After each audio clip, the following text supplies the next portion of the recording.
ये कहा जाता है कि आँखें ना हो तो जीवन में कुछ भी नहीं है। बताएं कि ये आँखें इतनी महत्वपूर्ण क्यों हैं? सभी सुनने वालों को मेरा नमस्कार। देखिए, जैसा कि आपने बताया कि ये एक बहुत ही सुंदर सृष्टि जो विधाता ने बनाई है, उसको देखने के लिए हमें ये दो आँखें भगवान ने दी हैं, ताकि हम उसकी सुंदरता को देख सकें, समझ सकें और उसको समझ के और हम उसके अकॉर्डिंग अपना नेचर अपना उस नेचर के अकॉर्डिंग अपन चल सकें। तो आँखों का बहुत इम्पॉर्टेंट रोल है। हम जो भी देखते हैं वो अपनी आँखों के थ्रू ही देखते हैं। तो बहुत ही इम्पॉर्टेंट अंग है आँखें हमारे शरीर के लिए, इस दुनिया को देखने के लिए। आँखों पर कविताएं, गीत, बहुत सारी चीज़ें बहुत हुई सारे हैं। लेकिन उसका एक अलग विज्ञान है और आप विज्ञान से रूबरू होते हैं। बताएं कि आँखों का विज्ञान हमें प्राथमिक तौर पर कौन कौन सी चीज़ों का सबक देता है? क्या क्या चीज़ों की हम ध्यान रखें जिससे हमारी आँखें स्वस्थ रहें और हम जीवन भर बहुत अच्छी तरह देख सकें? देखिए, ध्यान रखने की जो बातें हैं, सबसे पहले कैसे वर्क करती है हमारी आइज़, उसको मैं बताती हूँ। तो जो हम देखते हैं वो लाइट रेज जो होती हैं, किसी भी चीज़ का जो एक प्रतिबिंब होता है वो हमारी आँखों के रेटिना पे बनता है और रेटिना से वो प्रतिबिंब अपने मस्तिष्क तक जाता है। मस्तिष्क उसको अपने हिसाब से संपादित करता है।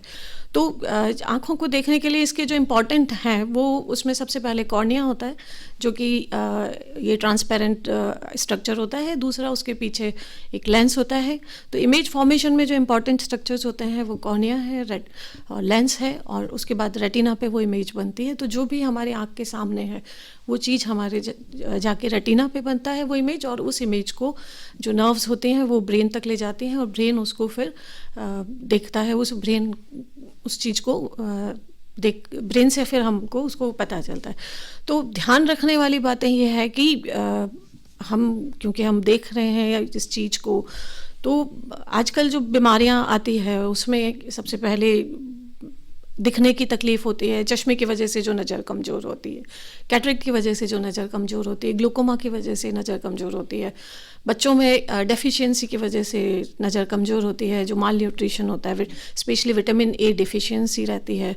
तो ये सारी चीज़ें हैं, इनके बारे में हमें ध्यान रखना है कि कभी भी हमें लगता है कि नज़र हमारी कमज़ोर हो रही है, आँखों से पानी आ रहा है, बच्चा अगर पेरेंट्स ये देखते हैं कि बच्चे को जोर लगा के देखना पड़ रहा है, या वो टीवी देखते वक्त अपनी चेयर को या उसको बिल्कुल पास में जाके देखता है, क्योंकि दूर बैठ के हो सकता है उसको दिख नहीं रहा है, तो वो कोशिश ये करेगा कि वो उसके टीवी के पास जाके देखने की कोशिश करेगा। या जब वो पढ़ रहा होगा तो वो सिर को इतना किताब के अंदर, जैसे कहते हैं ना कि घुसा दिया सिर, तो वैसे पढ़ने की कोशिश करेगा, क्योंकि उसको वो सही दिख नहीं रहा है। तो ये चीज़ें हैं कि जब भी किसी को हम नोटिस करें, क्योंकि बच्चे तो बोल नहीं पाते, तो उनके पेरेंट्स को ये चीज़ देखनी होगी कि अगर उसको लगता है कि या फिर वो टेढ़ा देख रहा है या उसका सिर टिल्ट हो रहा है किसी डायरेक्शन में, तो वो उस चीज़ को।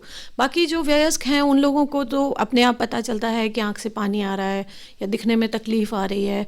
जैसे मोतियाबिंद बनता है तो नज़र धुंधला होना शुरू हो जाता है। ग्लूकोमा होता है तो आँखों में थोड़ा सा पेनफुल होता है, भारीपन महसूस होता है, जो हमारा फील्ड ऑफ विज़न है वो कम होना शुरू होता है। तो वैसे भी एक एज के बाद एक रेगुलर आई चेकअप होना ज़रूरी हो जाता है, और स्पेशली अगर कोई डायबिटिक हैं या किसी क्रॉनिक डिजीज़ से हैं तो उन्हें तो फिर रेगुलर ईयरली अपना आई चेकअप होना ज़रूरी होता है। तो ये जो बेसिक कुछ ध्यान देने वाली बातें होती हैं। डॉक्टर लीना दवे, थोड़ा सा शुरू करते हैं कॉर्निया से ही। बताएं कि ये कॉर्निया क्या होता है और इसमें भी कुछ विकार हो सकते हैं या इसमें कोई बाहरी या भीतरी परेशानी भी हो सकती है, और यदि होती है तो उसका क्या इलाज है? देखिए, कॉर्निया जो है, हम जब आँख को देखते हैं सामान्य तरीके से, तो जो ये काला वाला पोर्शन दिखता है, एक्चुअली ये काला नहीं है, ये ट्रांसपेरेंट स्ट्रक्चर है, बिल्कुल ट्रांसपेरेंट होता है, और इसके थ्रू लाइट जो है वो स्ट्रेट आँख के अंदर प्रवेश करती है। तो कॉर्निया में बहुत सारी डिजीजेस होते हैं, और कॉर्निया के ऊपर जो हमारी पलकें जब रेगुलर झपकती रहती है तो कॉर्निया के ऊपर एक प्रोटेक्टिव लेयर आंसुओं की बनती रहती है। तो वो आंसू जो हैं वो हमारे आँख को ड्राई होने से बचाते हैं। प्रोटेक्शन कुछ गिर गया तो वो जैसे ही पलकें झपकेगी वो चीज़ अपने आप, अगर वो अंदर उसके अंदर घड़ी हुई नहीं है तो वो अपने आप पलकों के उससे वो निकल जाएंगी। तो कॉर्निया सबसे इम्पॉर्टेंट स्ट्रक्चर होता है, और कॉर्निया का ये रोल होता है क्योंकि वो लाइट को ट्रांसफ़र कर रहा है। इसकी डिजीज़ेस बहुत सारी होती हैं। अगर आंसू नहीं बन रहे हैं तो वो ड्राई हो जाएगा, या फिर कॉर्निया में ओपेसिटीज़ हो जाती हैं, कितनी बार चोट के बाद कॉर्निया में सफ़ेदी आ जाती है, तो जो लाइट्स जा रही हैं वो फिर सही तरीके से सीधी नहीं जाके फिर वो डिस्टॉर्टेड हो जाती हैं, तो जो इमेज होती है वो ख़राब हो जाती है। कितनी बार कंजेनाइटल कॉर्निया में कॉर्नियल ओपेसिटीज़ मिलती हैं अपने को, डिजीज़ के बाद होते हैं, कितनी बार चोट लगने के बाद इसमें जो स्कार बन जाता है, और कितनी बार एज के साथ भी इसमें डिजनरेशन्स होने शुरू हो जाते हैं, तो इसका बहुत इम्पॉर्टेंट रोल होता है। पर कॉर्निया का जो है इसमें कुछ डिजीज़ ऐसी होती हैं, और फिर माल न्यूट्रिशन में सबसे ज़्यादा होता है। जब बच्चों में अंधता के कारण अपन जब देखते हैं तो सबसे ज़्यादा माल न्यूट्रिशन होता है, उसमें विटामिन ई डेफिशिएंसी की वजह से कॉर्निया में स्कारिंग हो जाती है। थोड़ी सी बात करते हैं आंसुओं की। आपने आंसुओं का जिक्र किया। ये आंसू दरअसल कब बनते हैं, क्यों बनते हैं, और आजकल कुछ ऐसा भी हुआ है कि कुछ आर्टिफिशियल यानी कृत्रिम आंसू भी दिए जाते हैं कि जिससे आपकी आंखें स्वस्थ रहें। बताएं ये कौन से आंसू हैं जो हमें आने ज़रूरी हैं और नहीं आते हैं, जिस वजह से आप लोग हमें कृत्रिम आंसू देते हैं? आंसू तो जो हमारे लैक्राइमल ग्लैंड्स हैं वो कॉन्स्टेंटली वर्किंग रहती हैं, वो आंसू कंटिन्यूसली बनते रहते हैं और वो ड्रेन होते रहते हैं। तो वो ये तो बहुत ही एक आँख के लिए एक प्रोटेक्टिव मैकेनिज्म जो भगवान ने बनाया। खुशी और दुख के आंसू से अलग खुशी और दुख के आंसू अलग हैं। ये अपने आँख को और खुशी और दुख के आंसू तो वो क्योंकि रिफ्लेक्स होता है तो उससे वो ज़्यादा होते हैं, वैसे होते हैं।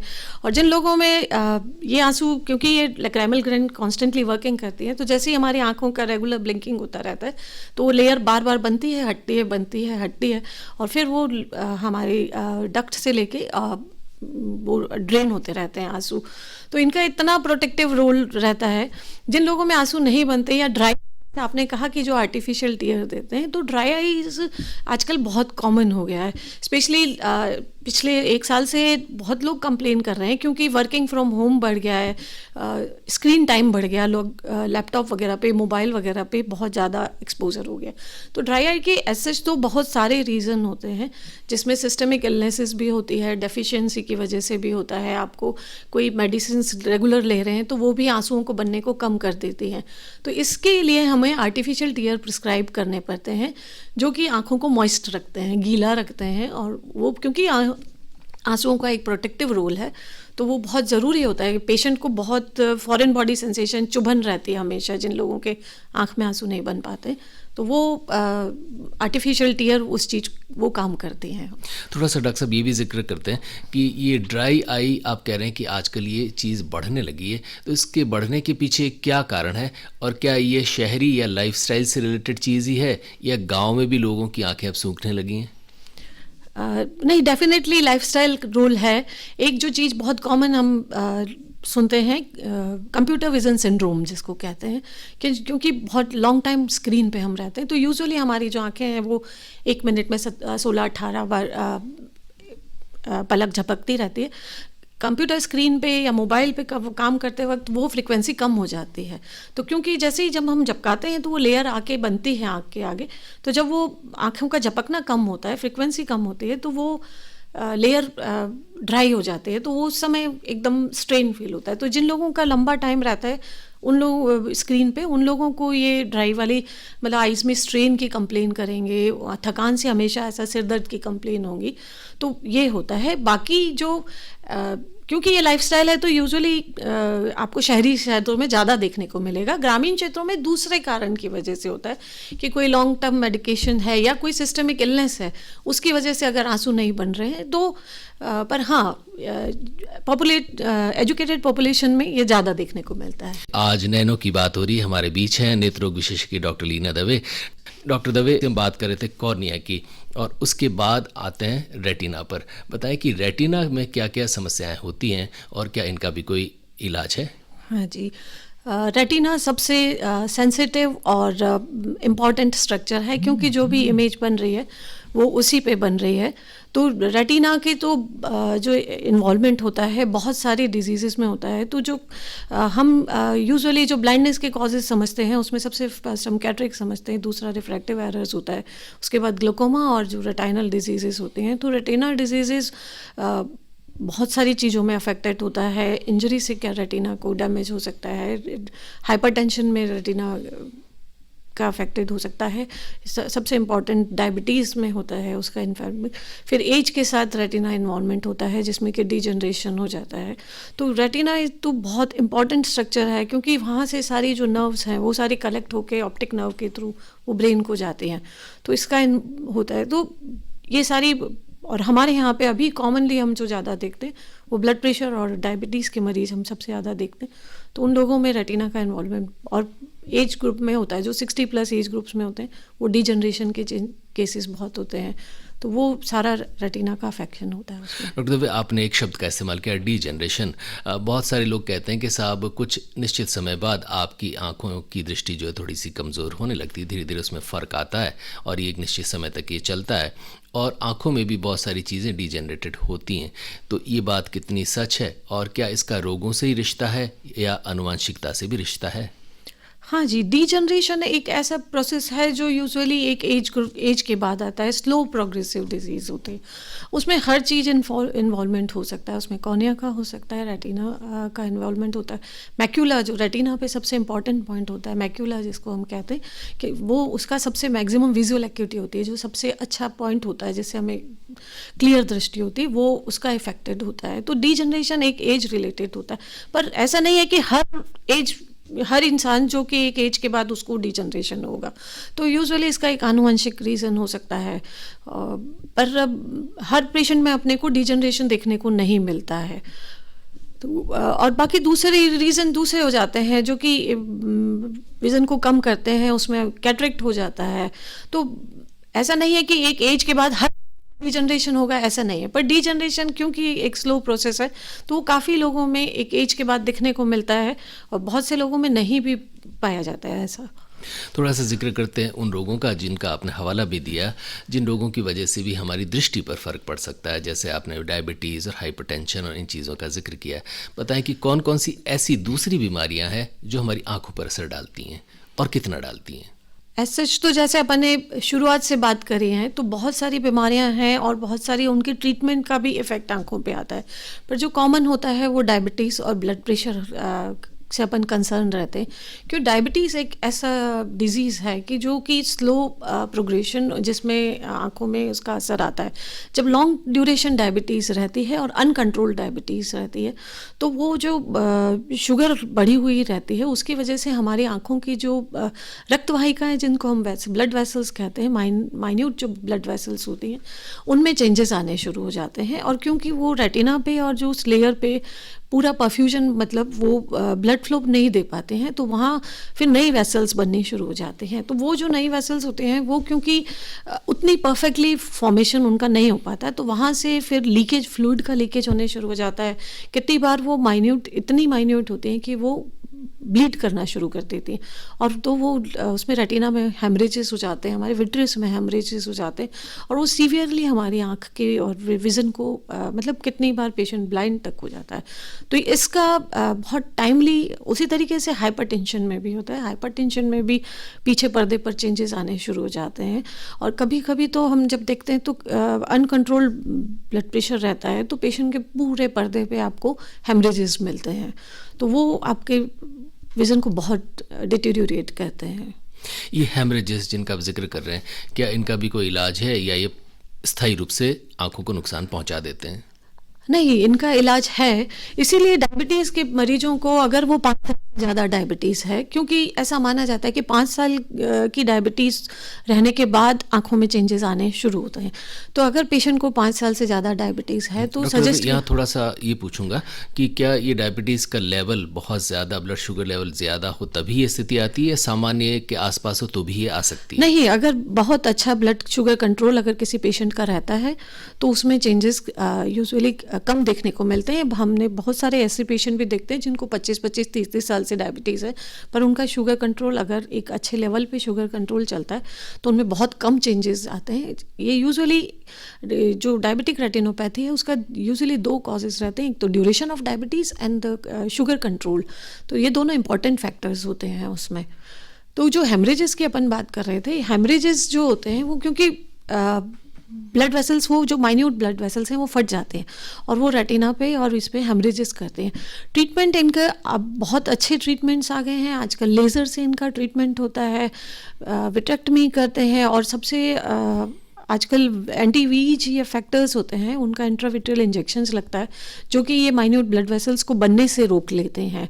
तो बहुत अच्छा ट्रीटमेंट आजकल इनके अवेलेबल हैं। पर हाँ, ये है कि अगर बहुत लॉन्ग टाइम तक अनट्रीटेड ये रह जाते हैं तो वो रेटिनल लेयर्स को परमानेंट डैमेज करते हैं, फिर विजन गेन करने के चांसेस कम रह जाते हैं। डॉक्टर दवे, थोड़ी सी बात अब करते हैं मोतियाबिंद की, कैटरेक्ट की, जो कि एक आम या बहुत कॉमन सी समस्या है। बताएं कि ये कब कैसे होता है और क्या ये भी आनुवंशिक होता है? मोतियाबिंद एक ऐसी बीमारी है जो कि सबसे कॉमन कॉज ऑफ ब्लाइंडनेस माना जाता है डेवलपिंग कंट्रीज़ में, इंक्लूडिंग भारत। जहाँ भी बाकी जो डेवलप्ड वर्ल्ड है वहाँ पर मोतियाबिंद की वजह से नहीं, जो डिजनरेटिव डिजीजेस हैं, डायबिटीज़, उनकी वजह से होता है। जो ब्लाइंडनेस उनकी वजह से ज़्यादा कॉमन होता है। पर इंडिया और डेवलपिंग कंट्रीज़ में सारी मोतियाबिंद अभी भी फर्स्ट रीज़न है ब्लाइंडनेस का। मोतियाबिंद एक ऐसी बीमारी है जिसमें जो हमारा लेंस होता है, हमने जो बताया कि सबसे आगे कॉर्निया है, कॉर्निया के पीछे लेंस है और फिर रेटिना होता है। तो कॉर्निया और लेंस मिलके जो लाइट होती है उसको रेटिना पे फोकस करते हैं। तो लेंस का जो मेन वर्क होता है वो उस लाइट को फोकस करना होता है। तो लेंस जो हमारा एक है, ये भी एक स्ट्रक्चर, ट्रांसपेरेंट स्ट्रक्चर होता है। धीरे धीरे एज के साथ इसमें जो प्रोटीन्स होते हैं वो डीनेचर होने लगते हैं और वो धीरे धीरे धुंधलापन आना शुरू होता है। और जैसे जैसे ये बढ़ता रहता है, प्रोग्रेशन होता रहता है, तो अल्टीमेटली वो पूरा वाइट हो जाता है। तो इसलिए इसको मोतियाबिंद कहते हैं, मोती की तरह वाइट हो जाता है। जब वो पूरा पक जाता है तो वो एक वाइट मोती की तरह आँख में दिखता है, चमकता हुआ, इसलिए हमारी लैंग्वेज में उसको मोतियाबिंद कहा जाता है। तो इसका जो आनुवंशिक इसमें रीज़न नहीं होते, सबसे जो मेन कारण इसका रहता है वो एज रिलेटेड होता है।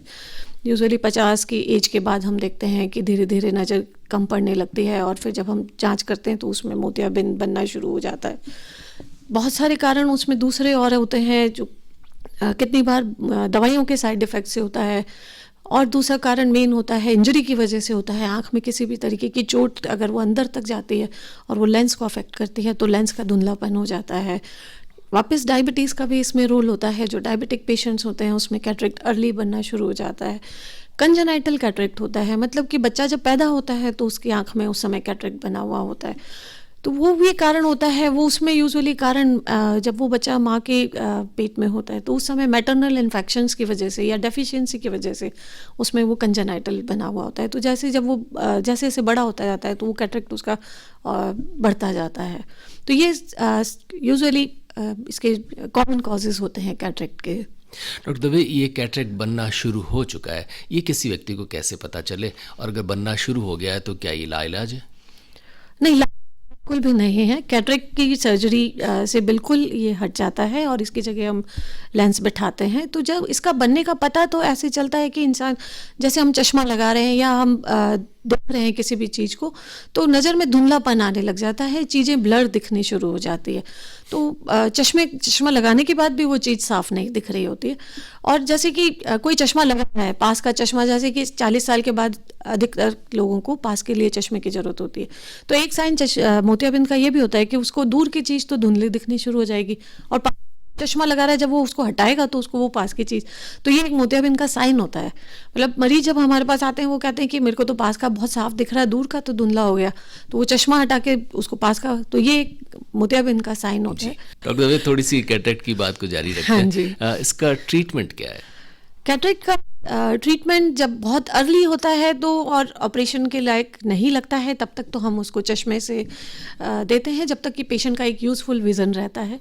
जब लगता है कि नहीं, उस चश्मे के बाद भी पेशेंट को तकलीफ़ आ रही, वो नहीं देख पा रहा, तो आजकल कैटरेक्ट सर्जरी इतना एडवांसमेंट हो चुका है कि वो आउटडोर सर्जरी की तरह हो चुका है। उसमें उस धुंधले हुए लेंस को हम निकालते हैं और आर्टिफिशियल इंट्राओक्यूलर लेंस इम्प्लांटेशन करते हैं। ये इंट्राओक्यूलर लेंस जो होते हैं वो बहुत क्लियर एक प्लास्टिक मटेरियल होता है और वो लाइफ लॉन्ग वर्क करता है। तो कैटरेक्ट सर्जरी मतलब पूरा तरीके से, कैटरेक्ट अगर पेशेंट को है और उसको और कोई प्रॉब्लम नहीं है, उससे पहले हम सर्जरी से पहले पेशेंट का पूरा वर्कआउट करते हैं। अगर उसको और किसी तरीके की कोई प्रॉब्लम नहीं है तो जो नज़र कैटरेक्ट की वजह से चली गई है वो पूरी तरीके से रिकवर हो जाती है। डॉक्टर विद, सर्जरी और ख़ास तौर पर जब आँख एक छोटा सा अंग है उसकी सर्जरी हो तो लोग घबराते तो बहुत होंगे, आपके पास भी आते होंगे तो बहुत घबराते होंगे, ये घबराहट कितनी जायज़ है? देखिए, किसी भी तरीके की सर्जरी से नॉर्मल है कि पेशेंट को घबराहट होती है, उसको पता नहीं होता है कि क्या होने वाला है। मतलब पेशेंट कहते हैं कि हमने तो आज तक कभी कोई ऑपरेशन नहीं कराया, पर मोतियाबिंद की सर्जरी दूसरे ऑपरेशन से डिफरेंट है। ये एक जटिल ऑपरेशन है क्योंकि इतना छोटा स्ट्रक्चर होता है। ये जो ऑपरेशन हम लोग करते हैं वो दूरबीन की सहायता से करते हैं, माइक्रोस्कोप में देखते हैं, जिसमें कि आई का एक मैग्नीफाइड व्यू दिखता है और फिर उसमें ऑपरेशन होता है।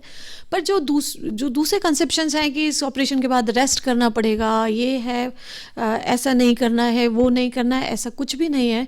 आजकल इतना एडवांसमेंट हो गया है, इसमें 1.5 mm के इंसिजन से मोतियाबिंद का ऑपरेशन होता है फेको पद्धति से, और फोल्डेबल लेंस अंदर जाता है, वो अपने आप अंदर उस जगह पर जाकर खुल जाता है और इमीडिएटली ऑपरेशन के बाद पेशेंट की नज़र वापस आ जाती है। रूटीन अपना करने में patient from the very first day वो अपना वर्क कर सकता है। तो जो मिसकंसेप्शन है कि नहीं रेस्ट, महीने भर का रेस्ट, क्योंकि इसमें ब्लड लॉस कुछ हो ही नहीं रहा है, तो जो एक डर होता है कि ऑपरेशन होगा तो कमजोरी आ जाएगी, सबसे ज़्यादा जो पेशेंट को पूछते हैं कि कमजोरी आ जाएगी, तो ऐसा ये कोई ऐसा ऑपरेशन नहीं है जिसमें कि ब्लड लॉस हो रहा है तो आपको कोई कमजोरी महसूस हो रही है। ऐसा नहीं है। ऐसा नहीं है। हेलो, हाँ जी, good morning. Good morning. Kamal सोल का बोलो, सेक्टर 4 से। जी कमल जी पूछें। ये चश्मा कौन सी उम्र के बाद लगता है, एक उम्र के बाद में? देखिए कमल जी, ऐसा है, चश्मा तो किसी भी उम्र में लग सकता है। अगर बच्चा है और उसकी नज़र कमज़ोर है तो उसको चश्मे की ज़रूरत पड़ सकती है, पर जो हम कॉमन मानते हैं कि अगर किसी को इस एक 40 की एज तक चश्मा नहीं, तो नज़दीक का जो चश्मा लगता है वो 40 के बाद ज़रूरत पड़ती है। अपन कॉमनली ये देखते हैं कि जैसे लेडीज़ हैं जो घर में काम कर रही हैं, वो कहेंगी कि हमें सुई में डोरा पिरोने में प्रॉब्लम आ रही है। होता था, हाँ जी, स्टैंडर्ड की सुई बिल्कुल धागा डाल देते हैं, मतलब आप तो उसमें पत्थर रह जाते हैं। तो फीमेल्स में तो ये प्रेजेंटेशन होता है, और मेल्स में यूजुअली वो कहेंगे हमें अखबार पढ़ने में तकलीफ आ रही है। तो 40 के बाद क्योंकि हमारी आइज़ की जो मसल्स हैं, हमें जब पास देखना पड़ता है तो दोनों आइज़ को कन्वर्ज करना पड़ता है, तो ये माना जाता है कि 40 के बाद प्रेसबायोपिया जिसे हम कहते हैं हमारी मेडिकल टर्म में, तो उसके बाद नज़दीक के चश्मे की यूजुअली सबको ज़रूरत पड़ती है। बाकी ऐसा कोई वो हार्ड एंड फास्ट रूल नहीं है कि किसे चश्मे की ज़रूरत पड़ेगी, क्योंकि हमारी आँख की बनावट हर एक की अलग अलग है। तो बच्चों में भी चश्मे की ज़रूरत पड़ सकती है, बड़ों में भी पड़ सकती है, पर 40 के बाद हाँ, नज़दीक का चश्मा इनवेरिएबली सबको लगाना पड़ता है। ये बताया डॉक्टर दवे कि ये जो नज़दीक का चश्मा 40 के बाद लोगों को लगाना पड़ रहा है, इसका नंबर धीरे धीरे बढ़ता रहता है, ऐसा भी सुनने में आया है। और ये अगर बढ़ता है नंबर, तो क्या ये जीवन भर मृत्यु तक बढ़ता रहता है या एक निश्चित उम्र तक ही बढ़ता है? ये नंबर क्योंकि मैंने बताया कि ये एक मसल्स वर्क करते हैं, दोनों आँखों की मसल्स वर्क करती हैं। किसी भी हम चीज़ को जब दूर से नज़दीक की तरफ देखते हैं तो दोनों आँखों को उस चीज़ पे फोकस करना पड़ता है। तो जो मसल्स होते हैं वो एज के साथ स्लो, मतलब उन मसल्स की पावर कम हो जाती है। तो 40 के बाद हर 2-3 साल में हमें चश्मे के नंबर को चेक कराना पड़ता है, और वो नंबर 0.25 से वो बढ़ता रहता है। पर हाँ, एक एज के बाद 55-60 के बाद जाके वो 2-2.5 नंबर जो है वो मैक्सिमम होता है। उसके बाद अगर किसी का बहुत ज़्यादा कोई क्योंकि पर्दे में अगर तकलीफ है तो उसे हमें नंबर बढ़ा के, ताकि वो अच्छे से रीड कर सके, बारीक अक्षरों को थोड़ा सा वो एनलार्ज हो जाता है तो वो उसको रीड कर सकता है। बाकी ऐसा नहीं है कि वो लाइफ लॉन्ग बढ़ता ही रहेगा, एक नंबर आके वो स्थिर हो जाता है। जब वो मसल पूरी तरह वीक हो जाते हैं तो हम उसको फुल करेक्शन देके वो करेक्ट हो जाता है। डॉक्टर दवे, थोड़ी सी बात करते हैं ग्लोकोमा की। ये भी एक भारत में बहुत कॉमन है। ये बताएं कि ये ग्लोकोमा भी एक तो ये कि आनुवंशिक होता है, और दूसरा बहुत सारे लोग ये कहते हैं कि ये लाइलाज है।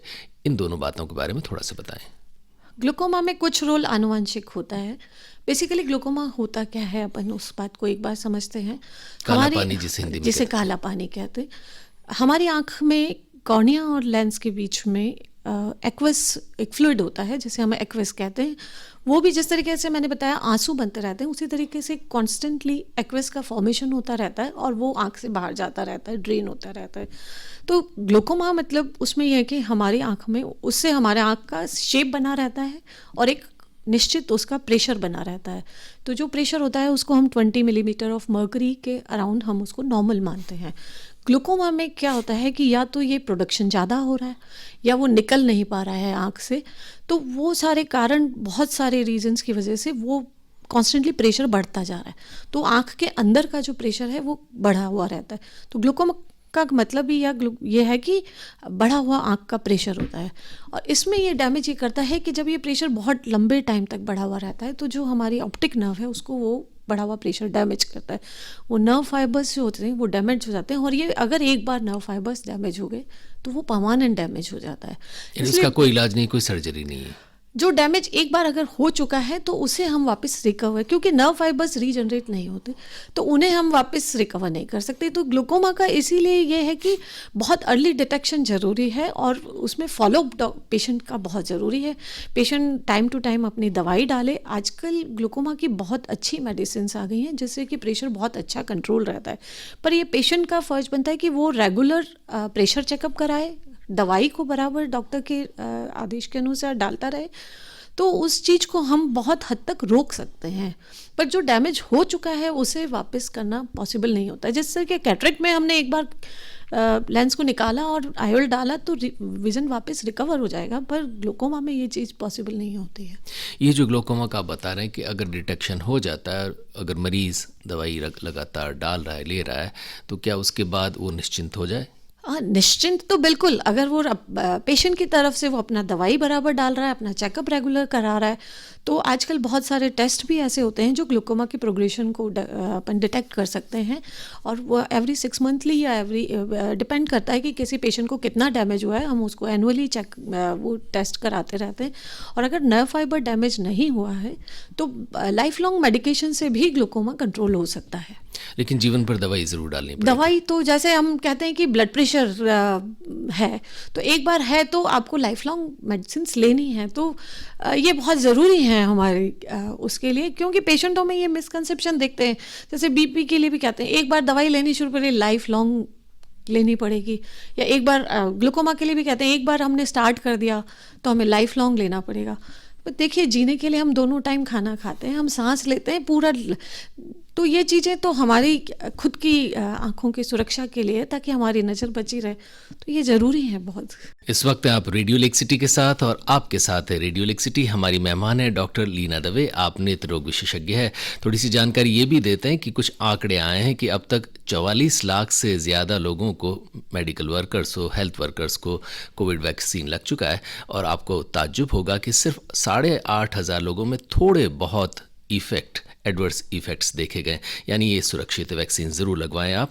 और एक सूचना ये भी, ICMR का एक सर्वे ये बता रहा है कि 5 में से 1 भारतीय दिसंबर तक कोविड पॉजिटिव हो चुका था। डॉक्टर दवे, थोड़ा सा ये बताएं कि आप भी वैक्सीन लगा चुकी हैं? हाँ जी, बिल्कुल। यानी आप पूर्ण रूप से सुरक्षित हैं? पूर्ण रूप से सुरक्षित है। मतलब मुझे लगाने के बाद मुझे कुछ भी फील नहीं हुआ। बिल्कुल, मैं तो सबको एडवाइस करूँगी कि ये तो सबको लगवाना ही चाहिए, ताकि एक पेंडेमिक जो है इसकी चेन को हम तोड़ सकें। डॉक्टर दवे, यानी ये एक मौका नहीं है कि हम हमारे देश के विज्ञान और देश के चिकित्सा विज्ञान पर गर्व कर सकें? बिल्कुल है, और हमें हमारे साइंटिस्ट पे बहुत गर्व है कि आज हमने जब दूसरी कंट्रीज़ का, जब इनिशियली कोरोना स्टार्ट हुआ था, इटली का और जो डेवलप्ड कंट्रीज़ है वहाँ की कंडीशन देखी थी, जो वीडियोज़ थे, उसकी कंडीशन में, उसके कंपैरिजन में इंडिया में हमने बहुत बेहतर तरीके से इस चीज़ को टैकल किया, हमारी गवर्नमेंट ने, और प्लस हमारे साइंटिस्ट ने, डॉक्टर्स ने जो अपनी पूरी मेहनत करी है, उसका ट्रीटमेंट किए हैं पेशेंट को, तो और जो ये टीका डेवलप हुआ है जिसकी कि अब फॉरेन में भी जो दूसरी कंट्रीज़ है वहाँ से मांग आ रही हैं, तो ये हम सब के लिए बहुत ही प्राउड का सब्जेक्ट है। एक सैल्यूट रेडियो लेक सिटी की तरफ से हेल्थ वर्कर्स, जिनमें आप भी शामिल हैं, आप लोगों के लिए बनता है, क्योंकि आप लोगों ने इस मुश्किल समय में भी अपनी सेवा जारी रखी। डॉक्टर बताएं कि क्या कोविड के समय, चूंकि आपको तो आंखों में झांकना पड़ता है, टच भी करना पड़ता है, आप लोगों को ज़्यादा रिस्क नहीं थी? जी, डेफिनेटली रिस्क थी, और सबसे ज़्यादा रिस्क पे जो 2-3 प्रोफेशन थे, एक तो एनेस्थेटिस्ट थे जो कि पेशेंट को इंट्यूबेट करते हैं, वो लोग थे, डेंटिस्ट थे, ऑफ्थेल्मोलॉजिस्ट थे, ENT सर्जन्स थे, जिन लोगों को पेशेंट के बहुत पास जाके काम करना पड़ता है। तो क्योंकि हम लोग स्लिट लैम्प पे पेशेंट को देखते हैं तो बहुत कम डिस्टेंस रहता है पेशेंट और हमारे बीच में, तो बहुत ज़्यादा रिस्क थी।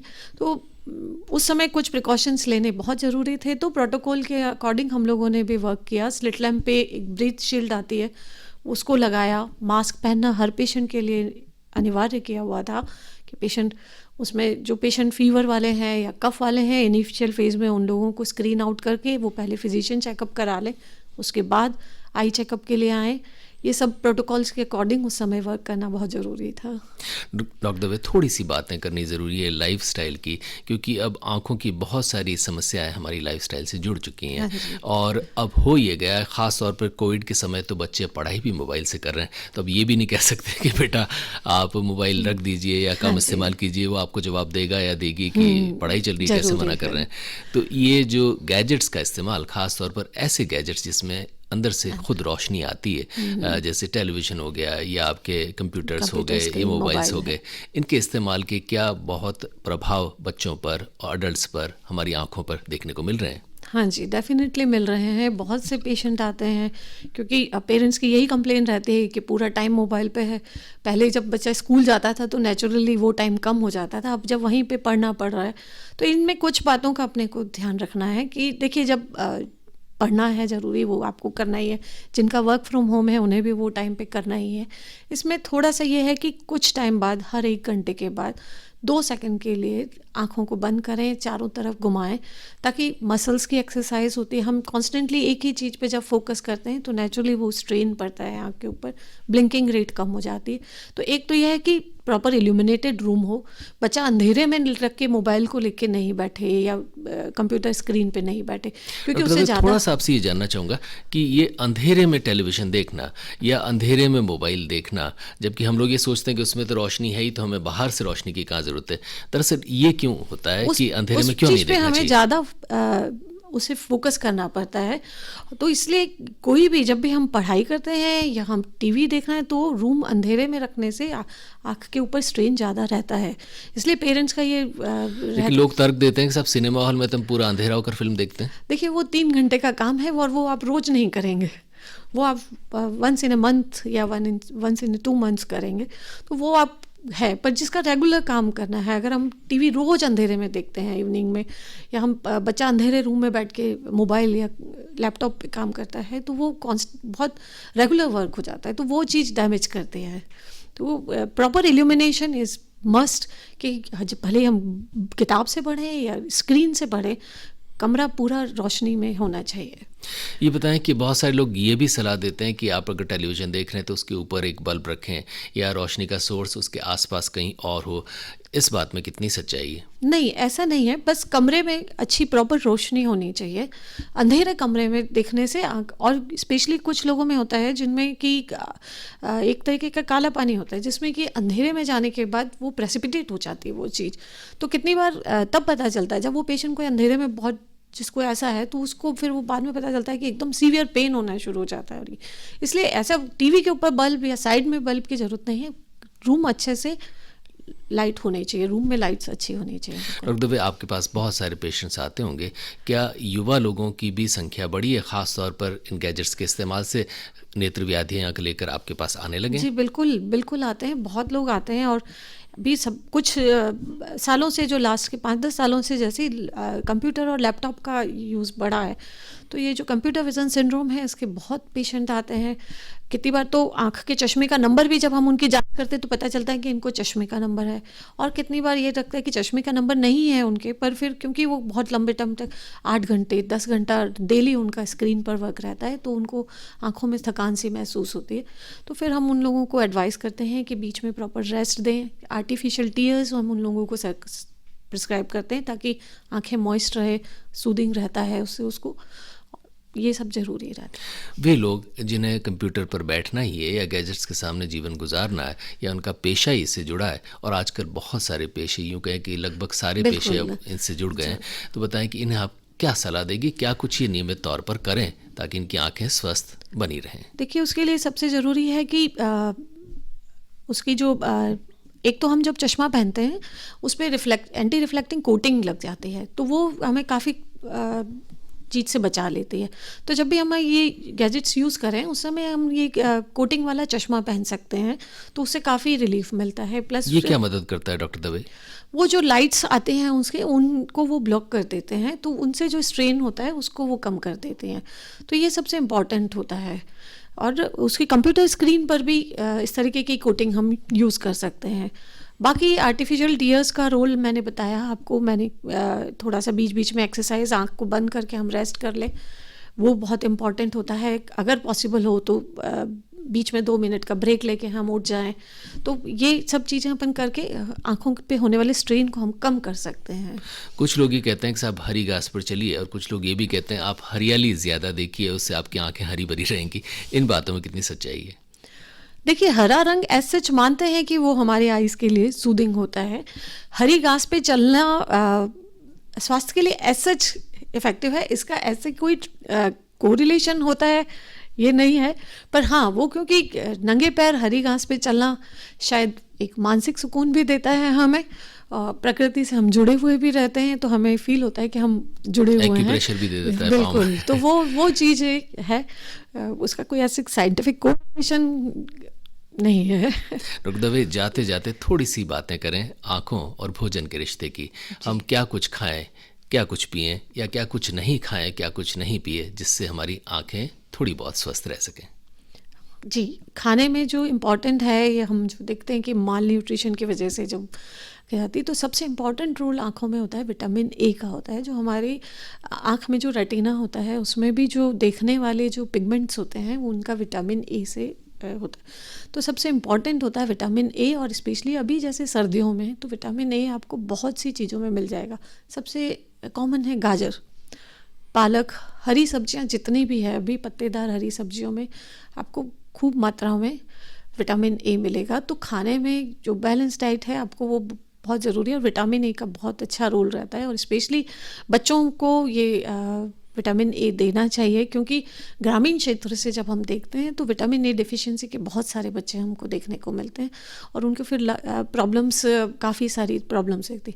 तो ये चीज़ें जो अभी बहुतायत से मिलती हैं, मतलब बहुत इजीली अवेलेबल है, ग्रीन वेजिटेबल्स हैं, सारी लीफी, गाजर हैं, कलर्ड जो फ्रूट्स हैं, पपीता है, उन सब में भी बहुत अच्छे से विटामिन ए पाया जाता है। तो ये सारी अपने को लेना है, प्लस जो माइक्रो एलिमेंट्स होते हैं, जिंक्स, और इन सब का भी सेवन। तो अगर हम बैलेंस डाइट लेते हैं तो हमें एक्स्ट्रा कुछ लेने की ज़रूरत नहीं है। हम हरी पत्तेदार सब्जियां, दालें, जो हमारा इंडियन फूड है, वो अपने आप में एक संपूर्ण फूड होता है। अगर हम उसको फॉलो करते हैं तो हमें कुछ भी एक्स्ट्रा लेने की ज़रूरत नहीं है कि हमें एक्स्ट्रा सप्लीमेंट ये लेना है, वो लेना है। पर अगर हम उसको लेते हैं तो वो हमारी आंखों के लिए बिल्कुल सुरक्षित रहता है। रेडियो लेक सिटी के लिसनर्स को डॉक्टर लीना दवे की क्या सलाह होगी? मेरा यही सलाह है कि आपकी आंखें हमेशा स्वस्थ रहें। इसके लिए सबसे पहला यह है कि कभी भी अगर अपने को लगता है कि हम किसी चीज़ को देख रहे हैं तो हमें कुछ धुंधलापन महसूस होता है, हम प्रॉपर उसको अच्छे से देख नहीं पाते, हमारी आंखों के आगे अगर कोई मच्छर से उड़ते हुए दिखते हैं, तो हमें तुरंत एक बार अपना चेकअप कराना चाहिए। और उसके अकॉर्डिंग अगर चश्मा है, अगर डॉक्टर किसी भी तरीके का कोई आपको ट्रीटमेंट एडवाइस करता है तो उसको फॉलो करना चाहिए, ताकि आपकी दृष्टि बिल्कुल परफेक्ट रहे। डॉक्टर लीना दवे, आपका हृदय से आभार। Thank you so much.